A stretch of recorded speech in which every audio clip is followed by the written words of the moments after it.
Ça y est, vous avez vu avec Stéphane durant la précédente vidéo les bases de Python.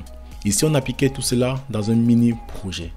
Salut à tous, je vous souhaite à nouveau la bienvenue sur Mastering AI, la chaîne qui vous aide à progresser très rapidement en Python et à comprendre les principes derrière l'intelligence artificielle.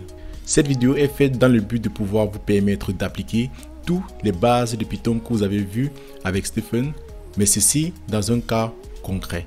Ensemble, on va réaliser un mini projet qui va vous permettre de faire une repasse sur toutes les connaissances que vous avez appris dans la précédente vidéo. Vous êtes prêts? Allons-y. Comme je vous ai dit, ce projet a pour seul objectif de pouvoir faire une repasse sur tout ce que vous avez vu dans la précédente vidéo.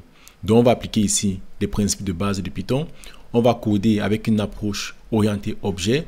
On va appliquer quelques structures de données que vous avez vues, notamment les dictionnaires pour pouvoir sauvegarder nos informations. On va aussi gérer des exceptions et faire des imports de quelques modules, histoire que vous compreniez exactement comment ça marche. À la suite, je vais vous présenter le mini-projet. Ce qu'on va mettre en place, ça sera une bibliothèque de livres qui a plusieurs fonctionnalités. On va pouvoir gérer des collections de livres, c'est-à-dire ajouter un livre, rechercher un livre, supprimer un livre. On va pouvoir afficher, sauvegarder et charger des inventaires de livres. Cela va nous permettre de manipuler ce qu'on appelle des fichiers et vous n'avez pas forcément vu cela durant la précédente vidéo. On va gérer aussi des interactions avec l'utilisateur. Ça va nous permettre de pouvoir afficher des menus, gérer des choix d'utilisateurs et gérer surtout des erreurs. On va faire une repasse en fait sur des exceptions que vous avez vues avec Stéphane durant la précédente vidéo. On va découvrir du JSON pour la sauvegarde de nos informations. Le JSON, c'est un format spécifique qui permet de sauvegarder les données. Je vais un peu vous expliquer comment ça fonctionne. Donc, on va bien manipuler les fichiers. Et à la fin de cette vidéo, on va avoir des pistes d'amélioration.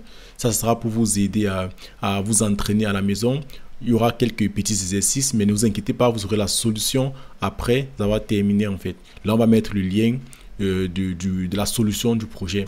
Vous allez pouvoir télécharger et vérifier par vous-même ce que vous avez bien fait ou pas. Vous êtes prêts à coder avec nous? Allons-y. Avant de commencer à coder, nous avons besoin de mettre en place notre environnement de développement. Si vous venez de la précédente vidéo, vous avez forcément vu avec Stéphane comment mettre tout cela en place sur un système d'exploitation Windows. Mais pour tous ceux qui, comme moi, utilisent un système Linux, faisons cela ensemble dans cette vidéo. Allons-y. On va mettre en place notre environnement de développement. On va installer Python. Ensuite, on va installer VS Code sur un système d'exploitation Linux. La première des choses, c'est que je vais ouvrir mon terminal. Ce qu'on va faire, c'est qu'on va installer d'abord Python. Pour cela, on va utiliser le gestionnaire de package apt. Donc, on tape la commande sudo apt install. Vous pouvez d'abord faire, si vous ne savez pas exactement quelle version de Python vous voulez installer, vous pouvez faire un sudo apt search et vous tapez Python 3. Là, vous voyez qu'il y a plusieurs versions de Python et vous pouvez choisir celle qui vous intéresse. Moi, j'utilise la version de Python 3.10. Donc, si je fais un sudo apt install Python 3.10. Là, on me dit que Python est déjà installé, donc je n'ai pas besoin de l'installer. Ensuite, on va voir comment installer VS Code. Pour installer VS Code, on utilise un gestionnaire de package Snap. Pour l'installer, on fait juste un sudo apt install snap d. Là, vous voyez que j'ai déjà le gestionnaire de package Snap installé. Vous pouvez tout de suite passer à l'installation de VS Code une fois que snapd sera installé en faisant sudo snap install -- classique parce qu'on va installer la version classique de VS Code et vous tapez code.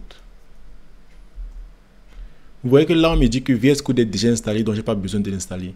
Mais si vous n'avez pas VS Code installé, vous allez voir qu'un téléchargement va se lancer. Et une fois le téléchargement terminé, vous aurez VS Code installé sur votre machine. Tout de suite, je vais passer à la création de mon répertoire de travail. Je vais me déplacer dans le dossier dans lequel je souhaite créer mon répertoire de travail. Ça sera le dossier code. Et là, je vais taper un mkg pour créer un dossier. Je vais l'appeler library. Je vais me déplacer dans library.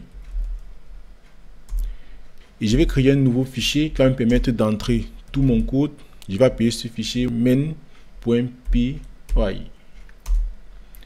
Et pour ouvrir ce répertoire dans VS Code, je tape la commande code. Je tape entrée. Et là, on voit que VS Code est ouvert. Mon fichier main.py.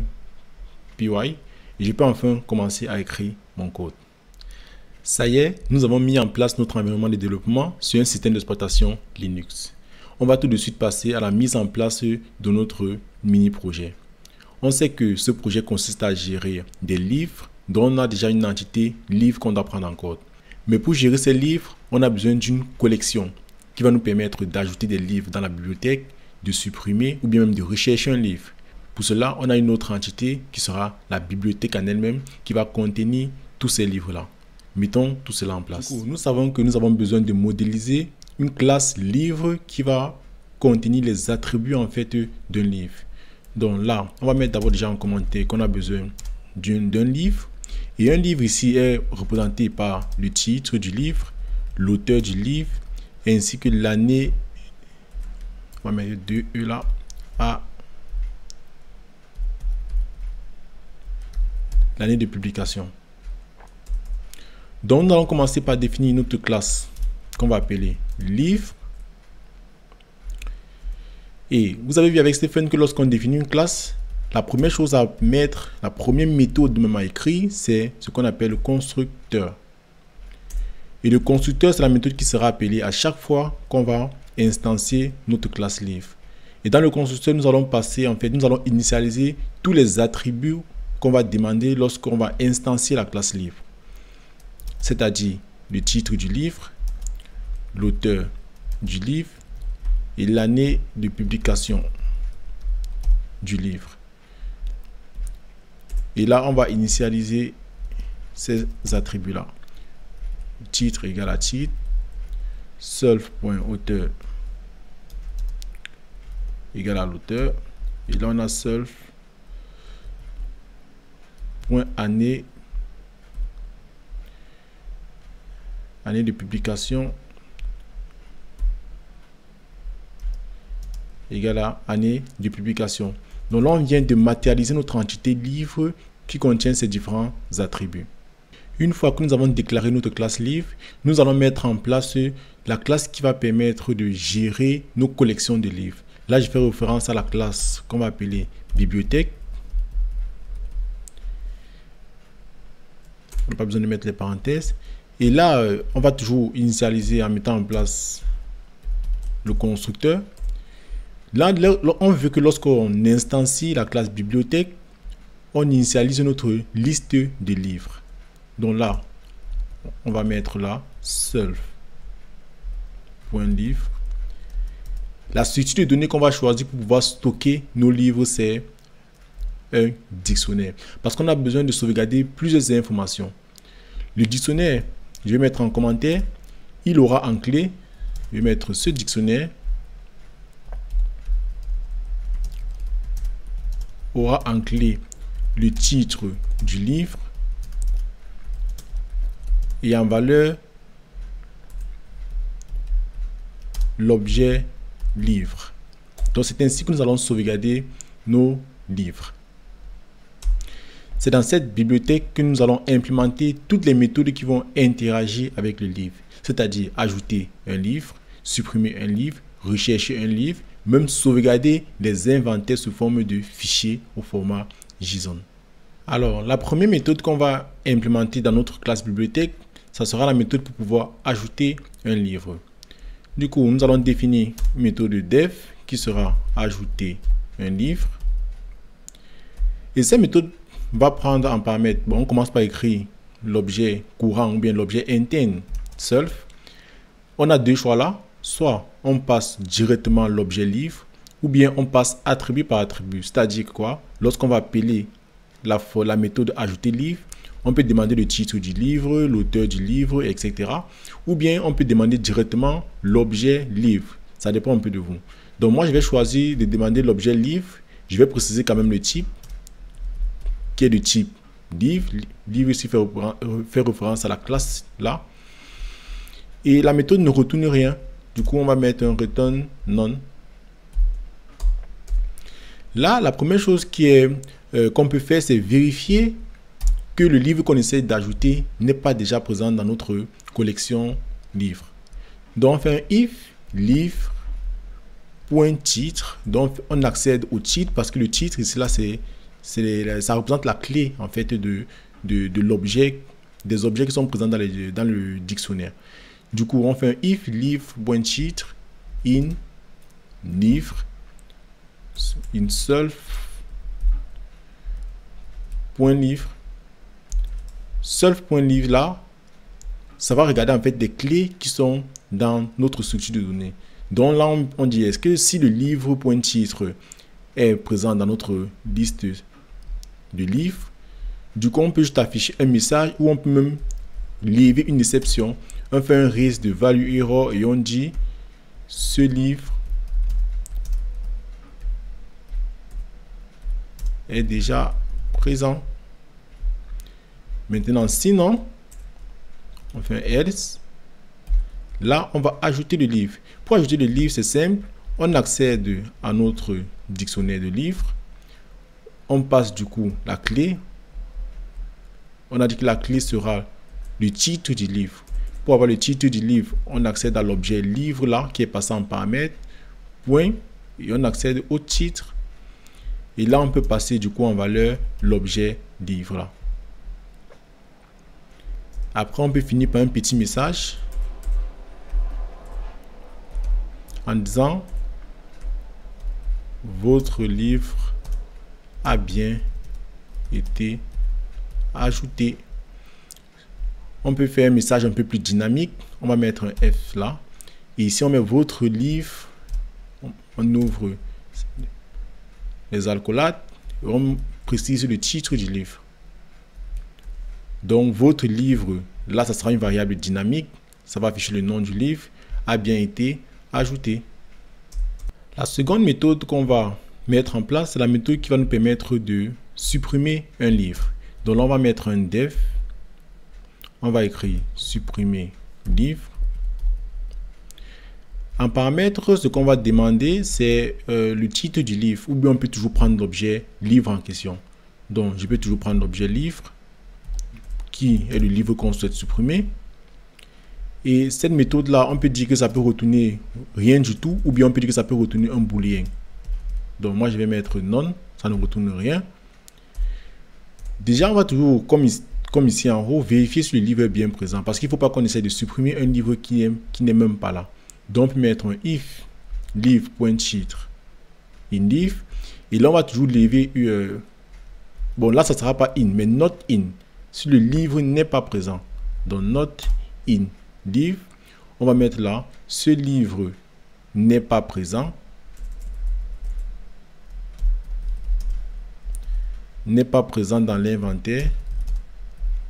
Là, j'appelle l'inventaire notre dictionnaire parce que c'est l'inventaire de tous les livres qu'on a ajoutés. Ce livre n'est pas présent dans l'inventaire. Mais s'il est présent, dans else, là, on va supprimer. Et pour supprimer, on va utiliser le mot-clé del. On accède à notre liste de livres. Et là, on va passer le titre du livre qui représente la clé en fait. Donc, on va mettre livre.titre. Lorsque cette ligne de code est exécutée, ça va aller dans notre dictionnaire et supprimer en fait l'occurrence, l'objet qui est présent. Parce que le titre, livre.titre, en fait, là, c'est le titre du livre qu'on souhaite supprimer et ça représente notre clé. Et après, on peut juste afficher un message là pour dire que votre livre, pareil, ici, on va mettre un message un peu plus personnalisé. Donc, on va ajouter un F là. On va mettre le titre du livre. Votre livre, on passe le titre, donc livre. Point titre. a bien été supprimé. On enregistre. On va continuer avec les méthodes de notre classe bibliothèque. On va définir une méthode qui va nous permettre d'afficher un inventaire de livres. Là, j'appelle l'inventaire tous les livres qui ont été enregistrés dans notre structure de données ou bien dans notre collection. Là, je vais mettre une fonction que je vais appeler afficher inventaire. Cette fonction ne prend rien en paramètre parce qu'elle sera responsable uniquement d'un affichage et elle ne retourne rien. Donc, je peux toujours préciser comme type de retour non. Ce qu'on va faire, c'est qu'on va vérifier qu'il y a bien des livres dans notre structure de données. Du coup, là, on va faire un if self.livre. Là, dans ce cas, ça veut dire que les livres sont bien présents. Donc, dans ce cas, on va essayer d'afficher. Et dans le cas contraire, donc on va mettre else. On va lever une exception. On peut toujours mettre value error pour dire cet inventaire est vide.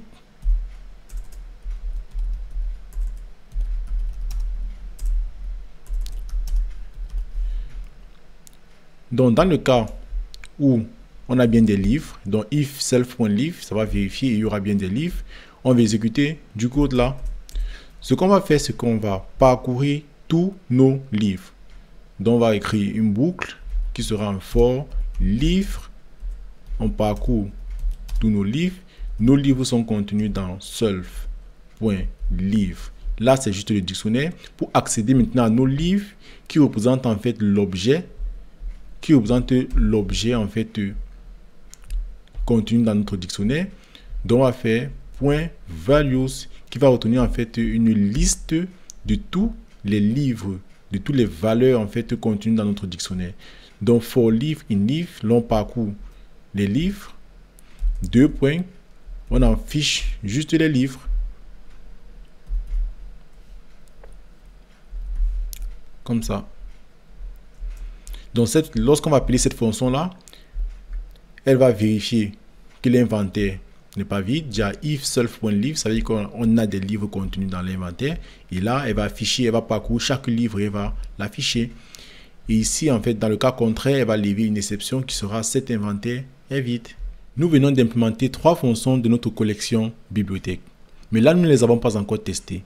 Ici, on essayait de créer un livre manuellement, mais aussi une bibliothèque, pour essayer déjà de tester toutes ces fonctions qu'on vient de mettre en place avant de continuer vers l'implémentation des autres méthodes de la classe bibliothèque.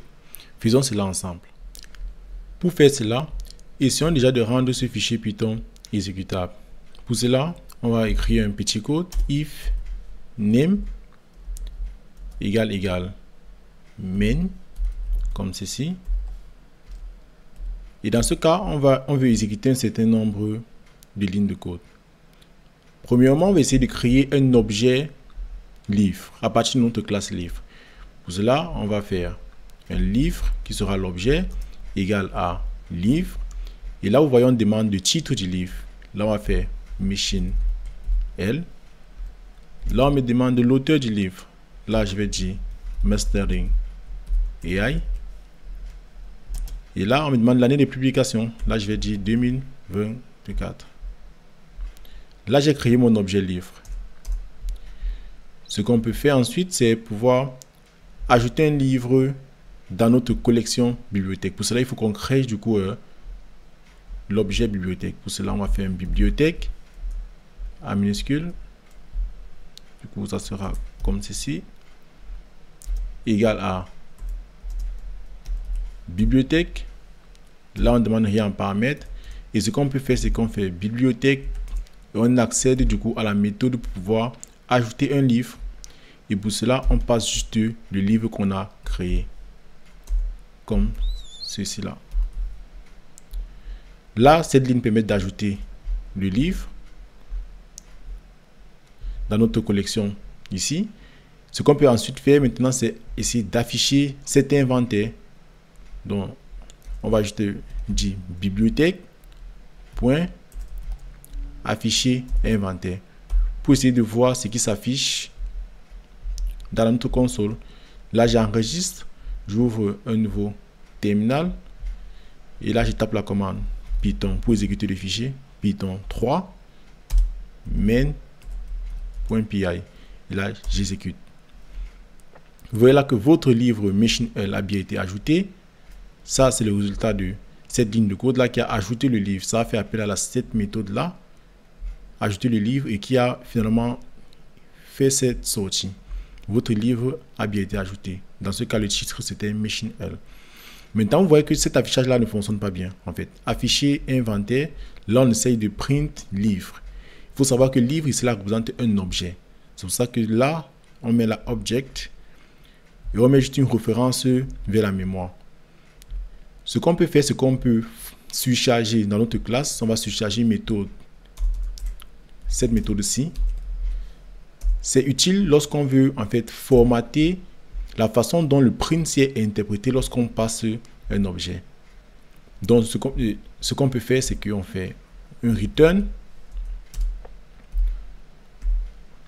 Et là, on va dire, là on veut afficher le livre. On veut que lorsque le print est exécuté, on veut dire votre livre. On met le nom du livre, bon, le titre du livre, ici c'est self.titre.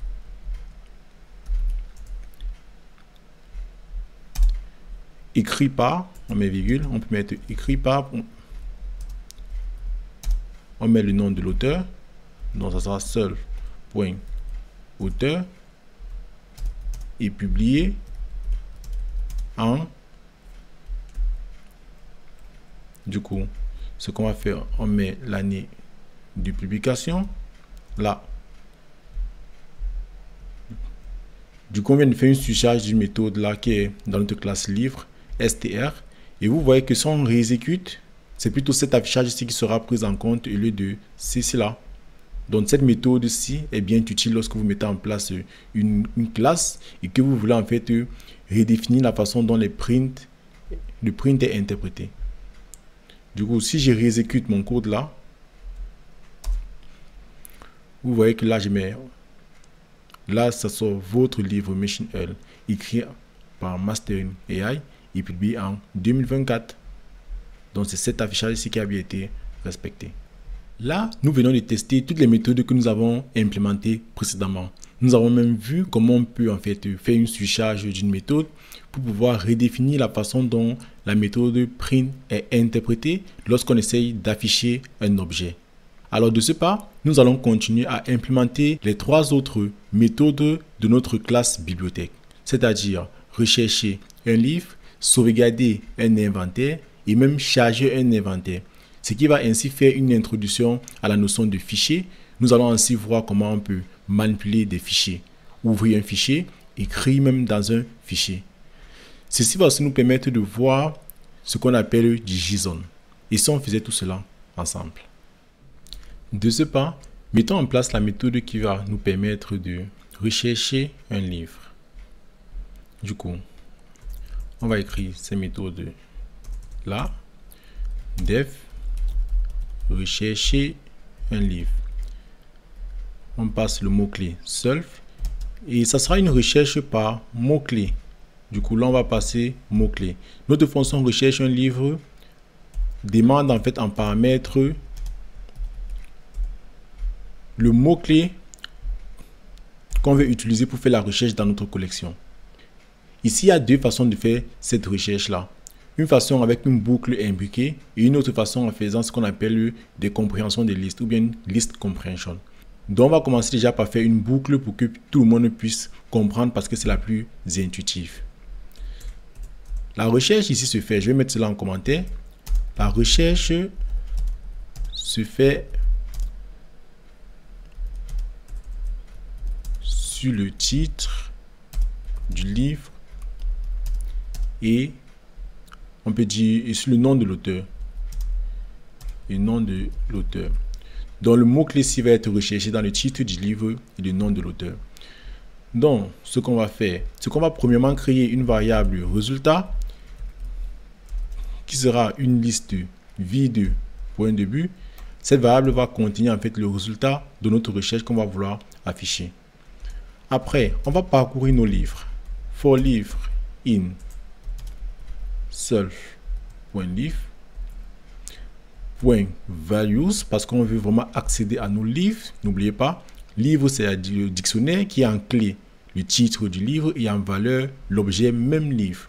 Donc on applique la fonction values pour que ça nous retourne en fait la liste des livres en question. Et là on a une liste, là on va parcourir chaque livre.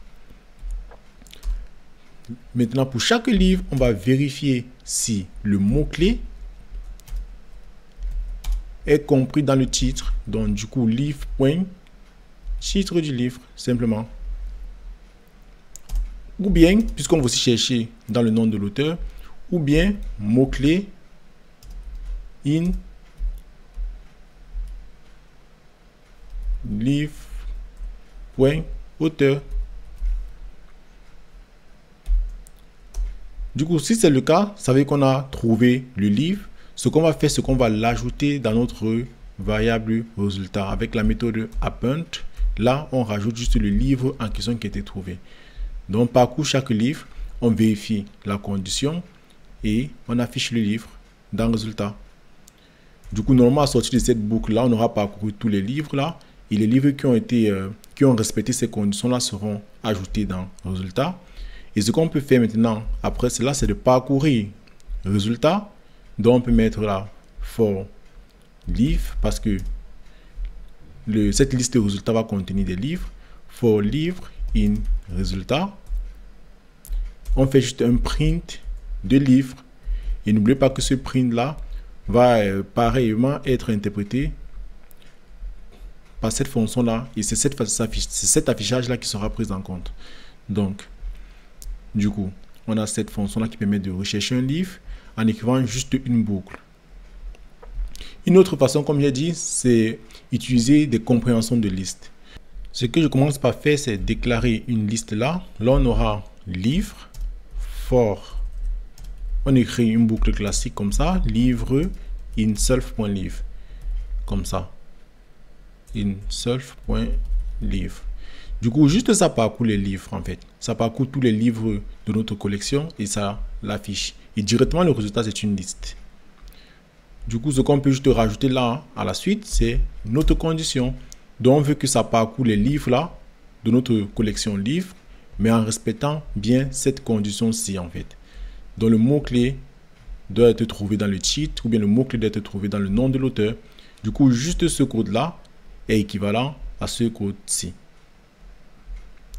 Mais là, c'est plus lisible et c'est même plus beau à voir.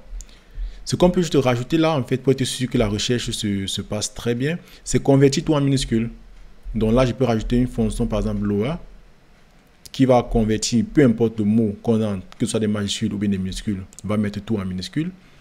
Pareil ici, on met juste un point, lower, comme ça. Pareil ici et pareil ici. Comme ça, même si durant la recherche, vous entrez par exemple machine L avec grand L en majuscule, et que si moi j'avais sauvegardé machine L avec L en minuscule, tout sera uniformisé, ça sera mis en minuscule et la recherche pourra toujours passer. Or, si on ne met pas de lower, il n'y aura pas de correspondance. Du coup, je peux juste commenter ça. Je ne vais pas supprimer, comme ça après vous pouvez exécuter les deux. Je laisse ceci là. Là, je mets la variable résultat. Ouais, comme ça. Du coup, la suite c'est pareil. On parcourt tous les livres qui sont contenus dans ces variables résultats. On affiche le livre en question. Voilà pour la recherche. Là maintenant, on va mettre en place la méthode qui va nous permettre de sauvegarder un inventaire. Du coup là, on va mettre def, on va mettre de sauvegarder inventaire. On passe self et là on va demander à l'utilisateur le nom du fichier dans lequel il souhaite sauvegarder. Donc là on va mettre fichier. Ça sera évidemment un string. Donc depuis je ne mets pas les types de données, mais vous pouvez rajouter si vous voulez. Là c'est souvent important de mettre les types. Là on va sauvegarder et cette méthode là ne retourne rien. Donc on va mettre none. Ici on va prendre en fait à manipuler des fichiers. Ici, ce qu'on veut ici, là, c'est lorsque cette méthode est appelée, ouvrir un fichier et écrire à l'intérieur tous nos livres, en fait. Tous nos livres. Donc, pour ouvrir un fichier, la syntaxe la plus correcte, c'est avec le mot-clé with. With open. Là, on passe le nom du fichier qu'on souhaite ouvrir.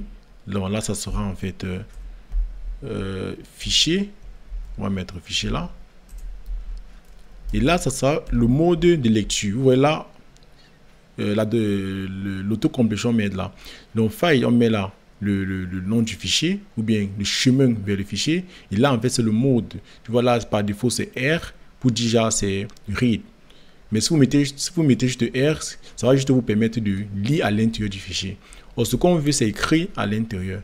Donc là, je vais choisir le mot-clé A qui va permettre non seulement d'écrire, mais sans toutefois écraser. C'est-à-dire qu'une fois que notre inventaire aura des livres déjà installés, ce qu'on va faire, c'est rajouter des éléments au-dessus et non écraser ce qui existe déjà. On met là et on met as F pour dire file. Ce qui est important avec le with, parce qu'il y a plusieurs façons d'ouvrir, c'est que lorsqu'on aura fini d'effectuer nos manipulations de fichiers, directement le fichier va se fermer automatiquement.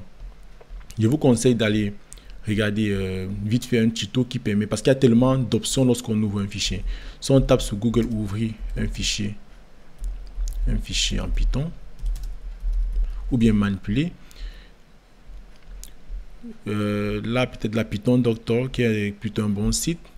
Là, vous voyez qu'il résume en fait toutes les méthodes qu'on utilise lorsqu'on veut manipuler des fichiers. Écrire un fichier, normalement c'est open là, mais peut-être l'inconvénient de faire comme ça, c'est qu'après il faut fermer le fichier en même temps fichier.close. Or, quand on utilise ce qu'on a fait là avec le mot-clé with, vous voyez là, on ouvre le fichier, mais là on n'a plus besoin de fermer. On fait nos opérations et après le fichier se ferme tout seul. Du coup, je vous conseille de lire même la documentation de Python pour pouvoir en fait apprendre plus à ce sujet. Là, on ouvre le fichier. Ce qu'on doit faire maintenant, c'est sauvegarder nos livres. Pour faire cela, nous avons besoin de sauvegarder en utilisant un format de données semi-structuré. Pour cela, on va utiliser la librairie JSON. Donc, du coup, là, je vais importer en faisant un import JSON. Ceci va nous permettre de pouvoir sauvegarder nos livres sous forme en fait structurée. Ce qui va permettre de faciliter l'importation plus tard. Parce que, mis à part le fait de sauvegarder l'inventaire, nous aurons besoin plus tard de pouvoir charger cet inventaire-là. Pour cela, on va parcourir en fait tous nos livres. Donc, on va faire un for livre in self.livre. Là, on a le dictionnaire. Ce qu'on a l'habitude de faire, c'est qu'on applique la fonction values qui va permettre de retourner les valeurs du dictionnaire sous forme de liste. Mais là, nous avons aussi besoin, en même temps des valeurs, nous avons besoin aussi du titre du livre qui représente les clés de notre dictionnaire. Il existe une fonction qui est items qui retourne en même temps deux valeurs. Donc, ça parcourt le livre à chaque fois en retournant deux valeurs, la clé et la valeur. Donc, pour récupérer cela directement là, on sait que la clé correspond au titre. Donc, on va mettre titre, virgule, livre. Donc, en parcourant ça, donc en faisant comme ceci, nous avons à chaque fois le titre et le livre. Ça, c'est parce qu'on a appliqué la fonction items. Ok. Donc, ce qu'on veut ensuite, c'est pouvoir en fait sauvegarder sur un format JSON. Donc, on va faire un JSON. On va appliquer la méthode dump. Dump prend en paramètre le premier argument, c'est l'objet qui sera sous forme de dictionnaire qu'on souhaite sauvegarder. Et le deuxième paramètre là, c'est le fichier dans lequel on souhaite sauvegarder. Et là, le fichier, c'est F. Ce qu'on va faire là, en fait, c'est décrire la donnée qu'on souhaite sauvegarder sous forme de dictionnaire. Donc, on veut le titre en clé. Et on veut aussi le livre sous forme de dictionnaire. Donc, on fait livre. Pour l'avoir sous forme dictionnaire, on applique juste une méthode qui est dict, comme ceci là. Ensuite, on peut afficher un message comme quoi votre ou bien l'inventaire a été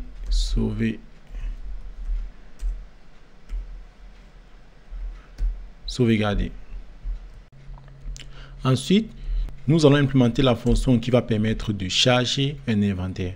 Pour cela, on fait un def, on écrit charger inventaire.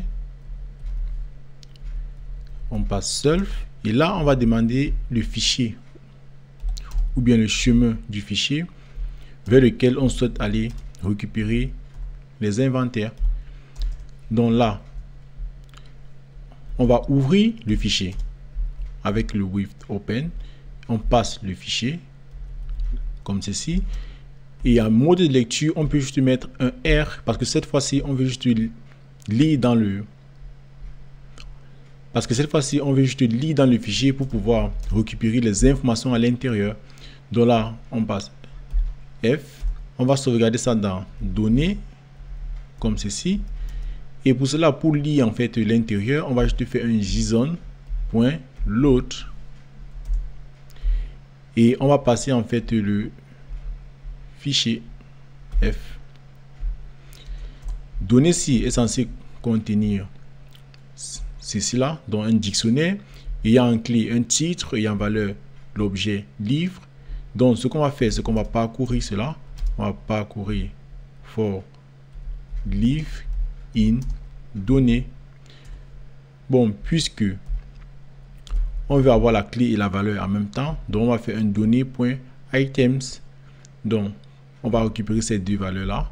Ça sera le titre et le livre. Ensuite, comme on veut charger dans l'inventaire, on vient juste là, on accède à notre liste de livres. Généralement, on sauvegarde en mettant le titre là et en valeur, on passe juste le livre. Là, à l'exécution de cette méthode là, on aura chargé l'inventaire. Il peut y avoir un problème là si on essaye d'ouvrir un fichier qui n'existe pas. Du coup, ce qu'on va juste faire, c'est qu'on va vérifier que ce chemin existe bien dans notre path. On va importer un module qu'on appelle OS. Ce module-là nous permet d'interagir en fait avec le système. C'est grâce à ça qu'on va vérifier par exemple s'il existe le fichier ou pas. Donc, on va faire une petite condition là. Un if OS, on accède à path comme ceci. Et il y a une méthode qui est exist qui prend un chemin en paramètre comme vous pouvez le voir. Et là, on va passer le fichier. Donc là, c'est juste pour dire est-ce que le fichier existe. Si oui, le fichier existe, là, on va essayer de l'ouvrir et charger l'inventaire comme ceci. Il faut bien respecter l'indentation. Et dans le cas contraire, donc on vient là, on fait un else. Ça veut dire que le fichier n'existe pas. Et là, on va juste lever une exception qui sera not file not found. Oui, c'est ça. Et là, on va mettre fichier non trouvé. Alors, nous avons implémenté ensemble toutes nos entités. L'entité livre, mais aussi la bibliothèque qui permet de gérer ces livres-là. Par contre, il reste encore une dernière partie pour cette formation-là. C'est pouvoir implémenter les interactions avec l'utilisateur. Il faut qu'on permette à l'utilisateur d'entrer son choix et en fonction du choix qu'il aura entré, on va exécuter un ensemble de procédures derrière. Vous êtes prêts? Allons-y. Ce qu'on doit faire là, c'est pouvoir écrire une fonction qui va afficher le menu à l'utilisateur et qui va permettre à cet utilisateur d'entrer ses choix. On va écrire une fonction qu'on va appeler menu. Pour l'instant, je mets passe pour que ça enlève cette petite erreur en Python. Et là, en fait, tout ça,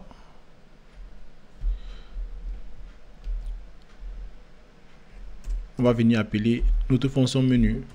Donc, lorsque le programme sera lancé, tout ce qu'il va faire, c'est appeler notre fonction menu qu'on va tout de suite implémenter. On va commencer par créer nos objets. Premièrement, l'objet bibliothèque. On respecte bien l'indentation. Ensuite, ce qu'on va faire, c'est qu'on crée notre menu. Ici, on va juste afficher à l'utilisateur pour dire que il doit choisir les options qu'il souhaite effectuer. Donc, comme première option, on va dire ajouter un livre, comme ceci. Ensuite, comme seconde option, on peut dire quelle méthode on a implémenté. Supprimer un livre.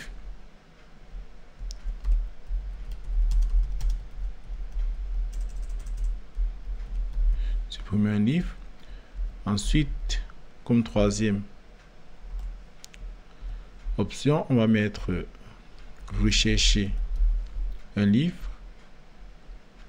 Ensuite, afficher l'inventaire, sauvegarder l'inventaire et charger l'inventaire. On met ça à la suite. Donc, on met en choix 4. Afficher un inventaire. Vous pouvez saisir au même moment que moi. En choix 5, on va mettre sauvegarder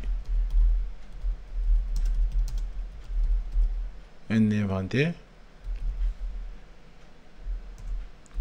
Et en choix 6, on va mettre charger un inventaire. Du coup, si je fais CTRL S et que j'exécute mon code, Python 3 main.py, vous voyez, on a le menu qui s'affiche. Une fois le menu affiché, ce qu'on veut faire maintenant, c'est pouvoir permettre à l'utilisateur d'entrer son choix. On va sauvegarder tout cela dans une variable choix. On va appeler la fonction input. On va dire veuillez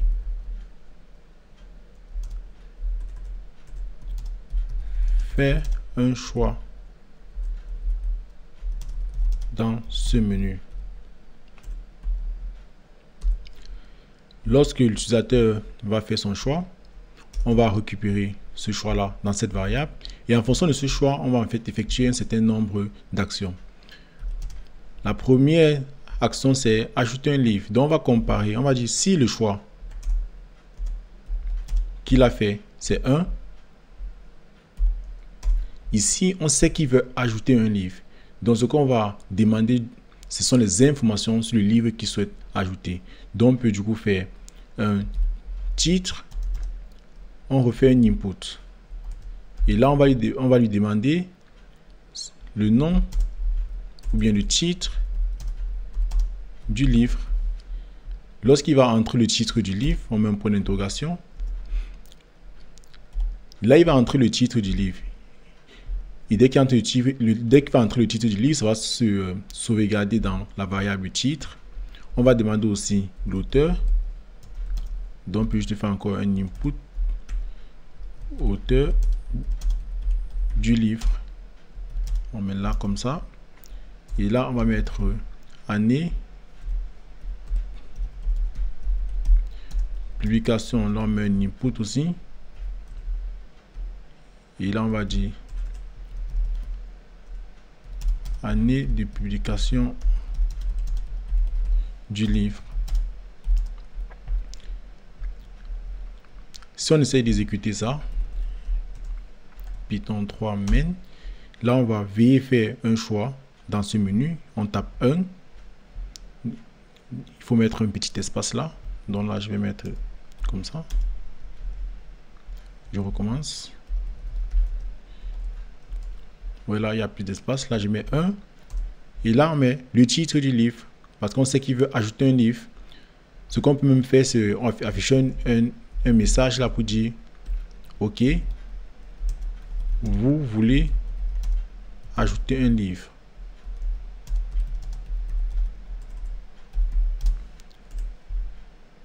On peut mettre un truc comme ça pour que ce soit plus lisible.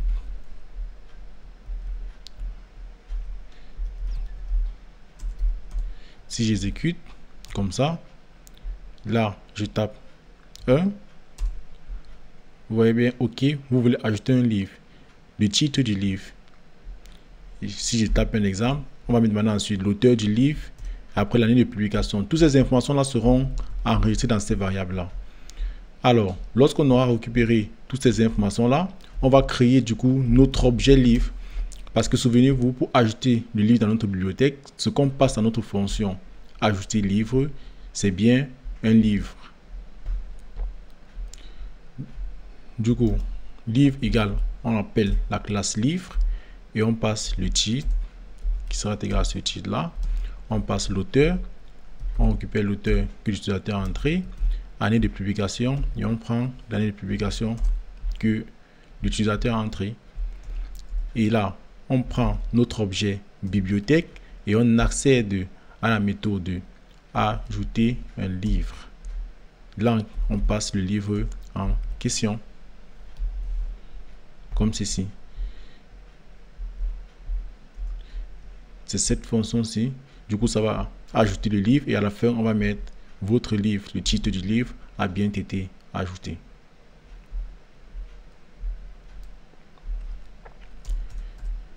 Si son choix c'est 2,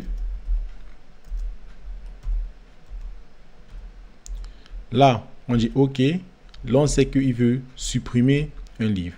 Vous voulez supprimer. OK, vous voulez supprimer un livre. Ce qu'on va demander, c'est le titre du livre qu'il souhaite supprimer. Juste le titre. Parce que pour supprimer un livre, rappelez-vous, on a juste besoin en fait de la clé.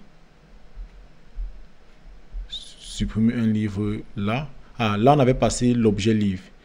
Mais il est plus intéressant de passer juste le titre du livre. Parce que pour supprimer l'élément dans notre structure de données, on a juste besoin en fait de la clé. Ça évite de demander toutes les autres informations. Donc, on va modifier notre fonction supprimer livre. Ce qu'on va faire, c'est qu'on va juste demander le titre du livre. Et ça sera de type string. Et là, vous voyez là, on accède directement uniquement au titre du livre. Not in self.livre, c'est la clé. Et là, on va supprimer en mettant juste le titre. Et là, on affiche juste le titre. Comme ceci. CTRL S. Comme ça, ici, tout en bas, on va juste demander le titre du livre. Et lorsqu'on aura le titre du livre, on accède à bibliothèque, point, supprimer le livre. Et là, on passe juste le titre. Titre égale titre. Supprimer le livre. On affiche un message. Votre livre, titre, a bien été supprimé. Après la suppression, le troisième choix, c'était rechercher un livre. Donc, on fait un if choix égal à 3. Ce qu'on va faire, c'est qu'on va demander le mot-clé. On peut toujours afficher un message comme quoi on sait qu'il souhaite rechercher un livre ou que vous voulez rechercher un livre. Et là, on met là mot-clé égale input. Entrer un mot-clé. On va récupérer ce mot-clé. On va aller dans notre bibliothèque, appeler la fonction rechercher le livre qui prend ce mot-clé en paramètre.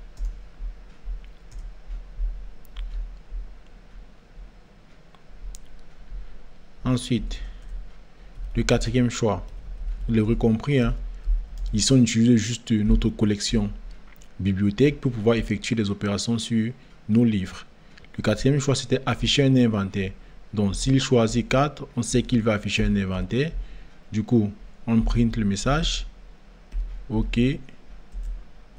Voici. On dit, vous voulez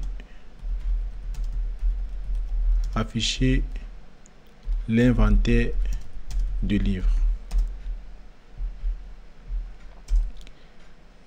Là, on n'a pas besoin de demander les informations à l'utilisateur. Ce qu'on peut juste faire, c'est afficher l'inventaire parce que ça ne prend pas de paramètres. On peut juste mettre là, on affiche l'inventaire. Après, son choix. Son choix, c'est 5. Là, 5, c'était sauvegarder un inventaire. Là, on sait qu'il veut sauvegarder un inventaire. On peut mettre là, un print. On met OK. Vous voulez sauvegarder un inventaire. Là, c'est 2 égales parce qu'on veut comparer. Et ici, on va justement demander le nom du fichier. On peut mettre là, file name, fichier, comme ceci. Et là, on passe en input et on demande le nom de ce fichier. Le nom du fichier comme ceci. Et là, il va entrer le nom du fichier. On va aller dans notre bibliothèque.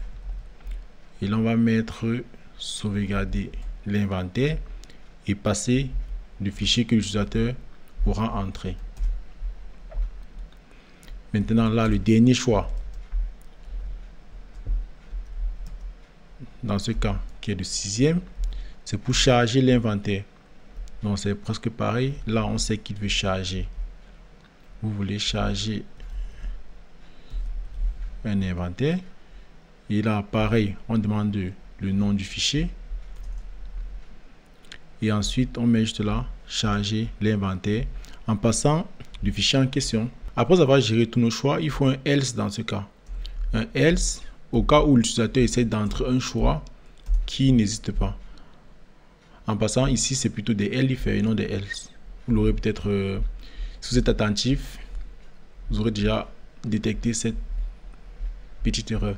Donc c'est if choix égal à 1 et elif. Parce que si on met juste if sans mettre le elif, lorsque un choix ne sera pas respecté, le programme va s'arrêter. Il faut bien que tous les choix soient testés. Donc à chaque fois là, c'est elif. Donc si le choix c'est 1, on exécute un code. Sinon si c'est 2, on exécute un autre code. Sinon si c'est 3, on exécute un code. Et ainsi de suite. Tout à l'heure c'était juste des if. Donc si on testait et après il entrait un autre choix, peut-être 2, ça ne devait pas être testé. Donc là on met elif pour être sûr que tout soit testé. Et à la fin, s'il entre un choix qui n'est pas valide, donc imaginons il entre par exemple 7, on peut mettre là un print pour dire entrée invalide. Ou bien veuillez entrer un choix valide. On peut juste afficher ce message ici. Vous verrez aussi que là, dans notre bibliothèque, pour ajouter un livre, on a retenu des erreurs, on a levé des exceptions, des values errors, et même lorsqu'on veut charger des fichiers, on a levé des file not error. Ces erreurs-là ne seront pas interprétées si on ne fait pas de try except. Vous l'avez forcément vu avec Stephen dans la vidéo précédente. Donc, lorsqu'on sera en train par exemple de ajouter un livre, lorsque la fonction s'est exécutée, on doit l'entourer d'un try except pour pouvoir capturer cette erreur-là. On doit mettre ça dans un bloc comme ceci, try, donc exécute ce code. Et si tu as une erreur, tu l'attrapes là. Et là, l'erreur qu'on renvoie, que renvoie ajouter livre. Par exemple, là, c'est un values error avec ce message-ci. Donc, ce qu'on peut faire justement là, c'est mettre là, except values error as e. Et là, on peut juste afficher cette erreur-là. On met 2 points là. Donc, c'est important en fait, lorsque vous avez fait une fonction en fait qui renvoie, qui lève des exceptions. Lorsque vous appelez ces fonctions-là, il faut pouvoir attraper ces exceptions-là. Sinon, ces exceptions ne seront pas en fait matérialisées dans votre code. Donc, vous l'aurez compris.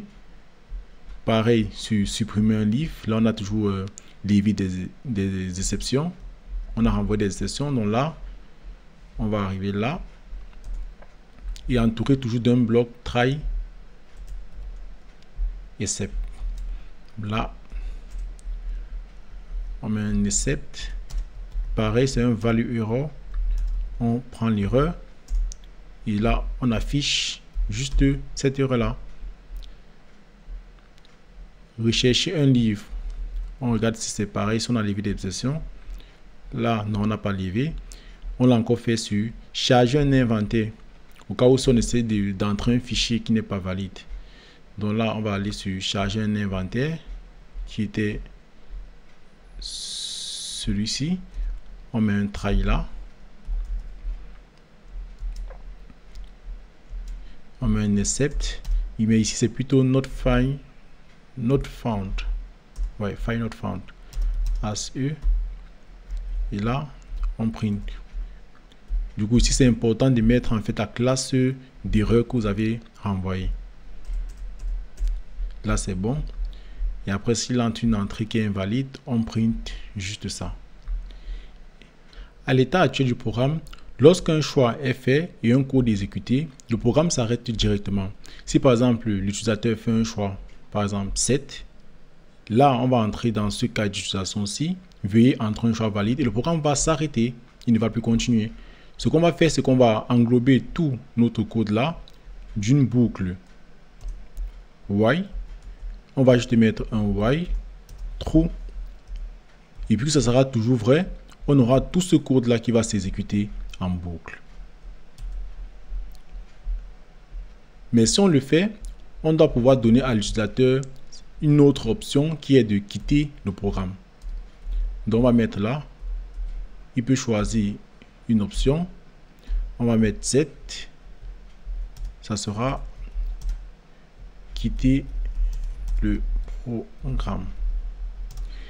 Ici, l'utilisateur choisit cette option là, on va venir rajouter ici elif choix c'est 7.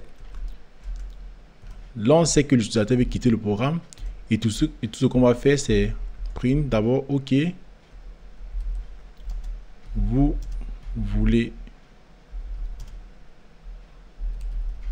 quitter le programme. On va juste faire un break pour arrêter la boucle là. Ça y est, nous arrivons au thème de la réalisation de ce mini projet. Nous avons vu ensemble plein de notions et j'espère vraiment que ça a été utile et que à présent vous avez une approche orientée objet lorsque vous codez. Avant de terminer, allons-y ensemble tester étape par étape ce qu'on a mis en place. Ça y est, nous avons mis en place tous nos méthodes en fait qui permettent de gérer notre bibliothèque. Après, nous avons mis en place ce menu principal qui initialise la bibliothèque et ensuite qui fait une boucle while qui va exécuter ce code en boucle. Du coup, nous allons passer au test. On va commencer par exécuter notre fichier python3 main.py. Là, j'entre dans le menu. On va tester un workflow unique, déjà une procédure, ajouter déjà un livre. On me demande le titre du livre, je vais taper Machine L. L'auteur du livre, je vais mettre Jordan. Année de publication, je vais mettre 2024. Entrée. Voilà, on m'affiche le message. Votre livre Machine L a bien été ajouté. Et le menu m'est proposé à nouveau. Ça, c'est grâce à ma boucle while. Si je veux sortir du programme, je peux juste taper un 7. Et là, ça va me sortir du programme. Mais là, je veux continuer. Je vais peut-être afficher l'inventaire. Donc, je vais mettre le choix 4. Je mets le choix 4, on met OK. Vous voulez afficher un inventaire de livres. Et là, on m'affiche l'inventaire en bas. Votre livre Machine L, écrit par Jordan et publié en 2024. Du coup, là, je vais tester un autre choix qui est sauvegarder un inventaire. Donc, je vais mettre 5. OK, vous voulez sauvegarder un inventaire. On me demande le nom du fichier. Je vais taper inventaire. Je tape Entrée.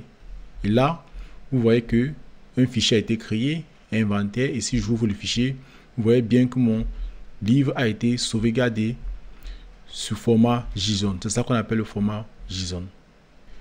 Donc là, vous pouvez par exemple tester d'autres méthodes comme quitter le programme. 7. OK, quitter le programme. Et là, ça m'a arrêté. Vous pouvez ainsi tester le programme avec d'autres fonctions qu'on a implémentées, comme par exemple charger l'inventaire. Si je fais un Python 3 main.py, là, et directement si je tape afficher l'inventaire, par exemple 4, vous voyez que là, on me lève une erreur comme quoi cet inventaire est vide. Ça, c'est l'erreur qu'on a renvoyée parce que l'inventaire est vide. Lorsqu'on essaie de charger ici,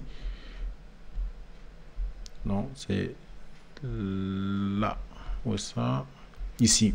Vous voyez qu'on renvoie un value error, cet inventaire est vide lorsqu'on vérifie s'il y a des livres ou pas. Donc nous savons bien que l'inventaire est vide. Du coup, ce qu'on va essayer maintenant de faire, c'est charger l'inventaire. Voici un inventaire du fichier là. Donc je choisis l'option 6 qui est charger un inventaire. le nom du fichier. Il faut qu'on tape exactement le nom du fichier sur lequel ça a été sauvegardé. Sinon, une erreur va être levée pour dire que le fichier n'est pas trouvé. On peut faire des tests si vous voulez. S'il met peut-être inventaire 2, je tape entrée, on met fichier non trouvé. Donc, du coup, je vais reprendre en disant 6 que je vais charger un inventaire. Et là, je vais mettre le nom de mon fichier inventaire et je tape entrée. On met là le nom du fichier. J'ai mis inventaire. Votre livre Machine Health écrit par Jordan est publié en 2024. Vous voyez que là, ça a bien chargé les informations qui se trouvaient dans mon inventaire. Et là, je vais mettre 7 pour quitter le programme. Ça y est, nous arrivons à la fin de cette vidéo. J'espère que ça a été utile et j'espère surtout que vous avez beaucoup appris. On espère que là maintenant, vous avez les bases solides en Python et le nécessaire pour pouvoir avancer vers des concepts un peu plus compliqués. Car des prochaines semaines, nous allons voir des librairies phares du machine learning, comme par exemple NumPy, Panda et bien d'autres librairies. Vous l'aurez compris, nous allons au fur et à mesure dans cette série évoluer vers des concepts un peu plus avancés de Python. Vous trouverez en description le code utilisé pour ce projet, mais aussi en commentaire avec des pistes d'amélioration, comme par exemple permettre la modification d'un livre qui a été sauvegardé, initialiser la liste de tous nos livres qui ont été sauvegardés dans notre structure de données, permettre même le chargement de plusieurs livres dans la bibliothèque. Tout cela sera en commentaire dans le code. Du coup, pour rester à l'affût, n'oubliez pas de liker la vidéo, n'oubliez pas d'activer la cloche de notification et si vous n'êtes pas abonné, n'oubliez pas de vous abonner car l'aventure sera longue et surtout il ne faut manquer aucune des prochaines vidéos. Allez, salut, je vous remercie.